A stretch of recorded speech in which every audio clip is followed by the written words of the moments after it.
Et nous recevons ce soir sur notre plateau Annick Lacroix. Bonsoir. Bonsoir. Alors, vous êtes agrégée en histoire, chercheuse notamment à l'Institut des sciences sociales du politique à Cachan et à l'INALCO, qui est l'Institut national des langues et civilisations orientales. Vous avez fait une thèse très importante sur le rôle des PTT en Algérie. La première question habituelle, celle à laquelle vous êtes bien préparée. Pourquoi cet intérêt pour l'Algérie et surtout pour le secteur des PTT ?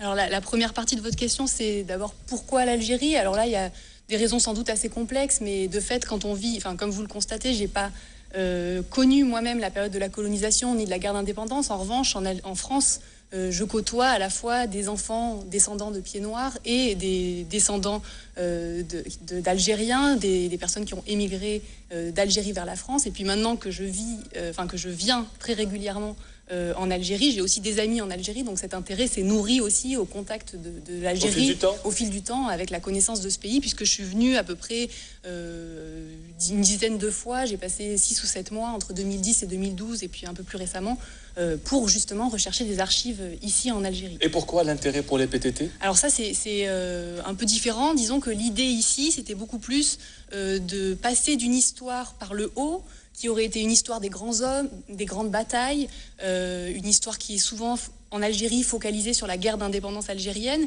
pour aller voir beaucoup plus ce qui se passait en amont de dans la période coloniale. Donc moi je travaille entre le milieu du 19e siècle et la Seconde Guerre mondiale, et pour aussi aller voir du côté des petites gens, en fait, des anonymes, et donc faire une véritable histoire sociale, on dirait par le bas, de ceux qui n'ont généralement pas voix au chapitre. Donc là, des petits facteurs, des receveurs. Ce sont les receveurs, les postiers, les facteurs qui, on le comprend bien dans votre thèse, ont joué un rôle très important dans le développement de cette Algérie postcoloniale.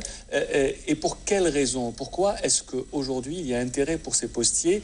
Quel a été leur rôle ? Puisque, on le dit dans la présentation, les PTT ont été un observatoire efficace des rapports sociaux. Alors, en quoi est-ce que les PTT ont joué un rôle dans ces rapports sociaux ? En fait, l'idée, c'est de prendre la poste un peu comme un prétexte aussi, pour aller étudier comment fonctionne la domination coloniale sur la moyenne durée. Et donc de constater qu'en fait, les PTT, ça a été un outil du contrôle du territoire algérien qui a été colonisé, puisqu'en fait, au moment où les PTT se sont mis en place, les fils télégraphiques, les poteaux ont été plantés d'abord par des militaires au fur et à mesure de la conquête, et ils servaient au départ l'information du pouvoir colonial. Il s'agissait que l'information circule le plus vite possible pour que le pouvoir colonial s'implante en Algérie.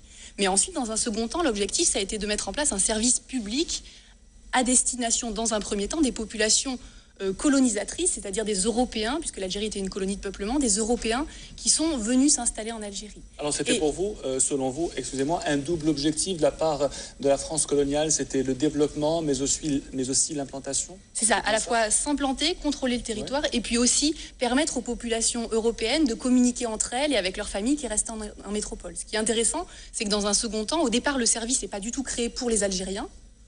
Mais dans un second temps, on voit notamment dans l'entre-deux-guerres que les populations colonisées algériennes, elles vont se saisir de ces outils de communication et elles vont se mettre à écrire des lettres. Alors, ça ne veut pas dire qu'elles n'en écrivaient pas auparavant, mais elles n'utilisaient pas la poste. En fait, les lettres circulaient de la main à la main. Et en fait, dans l'entre-deux-guerres, on voit qu'avec l'immigration en métropole, avec la Première Guerre mondiale, on a en fait un développement du rapport à l'écrit et à l'argent très fort. Et les gens vont se mettre à écrire des lettres, à envoyer des mandats postaux et qui vont arriver dans les villages, par exemple, de Kabylie. Donc une espèce de démocratisation. D'ailleurs, vous le dites, c'est à partir de 1920 que les Algériens revendiquent l'ouverture d'agences postales. Est-ce que vous considérez que les Algériens ont voulu, d'une certaine manière, s'approprier un peu les PTT ? Ce n'est pas que pour les Européens. On peut dire ça, oui. Et d'une certaine manière, alors malheureusement, c'est une forme de démocratisation très tardive de la part du pouvoir colonial. Ça arrive tard dans l'entre-deux-guerres et c'est une démocratisation à moindre frais. Ça veut dire qu'en fait, les services qui sont mis en place dans les douars, dans les villages algériens, c'est souvent des services qui coûtent pas cher, avec du personnel non titulaire. Donc l'idée, c'est que ça coûte pas trop cher à l'État colonial. Mais quand même, malgré ça, les populations algériennes s'en saisissent et elles se mettent à communiquer, à échanger de l'argent, et ça va considérablement bouleverser les campagnes algériennes à partir de l'entre-deux-guerres. Alors parlez-nous maintenant de vos recherches effectuées aussi bien en France et en Algérie. Ça a duré des années, des mois. Vous avez consulté les archives. Alors racontez-nous un peu cette aventure et dites-nous si vous avez éprouvé ou non des difficultés. Est-ce qu'il y avait des obstacles sur le chemin ? Alors déjà, il y a des obstacles dans toute recherche historique, qu'on l'amène en France ou qu'on l'amène en Algérie. Il faut beaucoup de patience. C'est une recherche qui a duré 5 ans. Au départ, je pensais que j'allais trouver l'essentiel des archives, des documents dans les archives françaises. Et en réalité, quand je suis venue pour la seconde fois ici en 2010, j'ai constaté qu'il y avait des cartons en quantité, par centaines, qui étaient restés en Algérie. En fait, les Français, quand ils sont partis en 1962, ont emporté avec eux des archives. Ça fait l'objet d'une polémique qu'on connaît, mais en réalité, ils ont aussi laissé des archives du quotidien, et les archives des PTT en faisaient partie. Donc j'ai trouvé notamment des centaines de cartons aux archives nationales à Birkadem, où j'ai reçu un bon accueil et où j'ai pu travailler pendant plusieurs mois consécutifs, enfin non, justement pas consécutifs, mais à plusieurs reprises. Et puis j'ai travaillé aussi dans les archives des Wilayat à Alger et à Constantine essentiellement. Et ensuite, c'est la Poste algérienne qui m'a aussi ouvert ses portes et qui m'a permis de travailler notamment à Constantine et notamment sur un certain nombre de documents pour pouvoir véritablement parler des postiers algériens. Est-ce qu'il y a des archives auxquelles vous n'avez pas pu avoir accès? Oui, il y a des archives auxquelles on n'a pas accès, ça c'est vrai.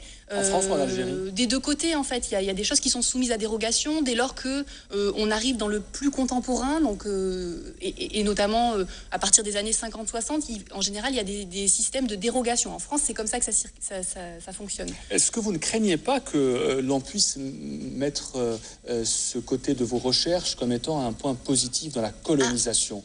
Est-ce que vous vous êtes déjà posé la question? Oui, tout à fait. Et est-ce que vous ne craignez pas que ça puisse être considéré de cette manière? C'est une très bonne question parce qu'en fait, la question m'a moi-même passé par l'esprit parce qu'à mesure que je montrais que l'État colonial avait construit des bureaux de poste en Algérie, je me disais, tiens, mais est-ce que ça ne va pas être justement mis au crédit de la colonisation?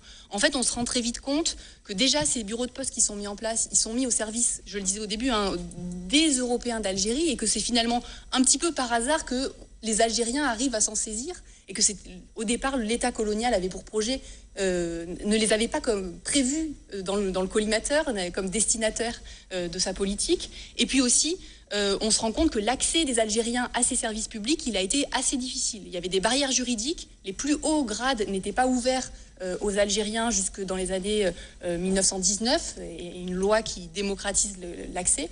Et puis, on a ici en fait une démocratisation, je le disais, qui est à moindre frais et très tardive. Après, la barrière, elle est aussi scolaire. Il y a très peu d'écoles, si bien que les employés algériens, ils n'arrivent pas à accéder au grade supérieur parce que tout simplement la colonisation, et là ça questionne et ça remet en cause la mission civilisatrice de la France. Il n'y a pas d'école dans l'Algérie coloniale, donc il n'y a pas de perspective d'avancement pour les Algériens dans la fonction publique parce qu'ils n'ont pas les qualifications nécessaires, parce qu'il n'y a pas d'école. Donc il y a vraiment une barrière scolaire qui est très importante. Et ça, la colonisation, elle ne peut pas se vanter d'avoir fait grand-chose de ce côté-là.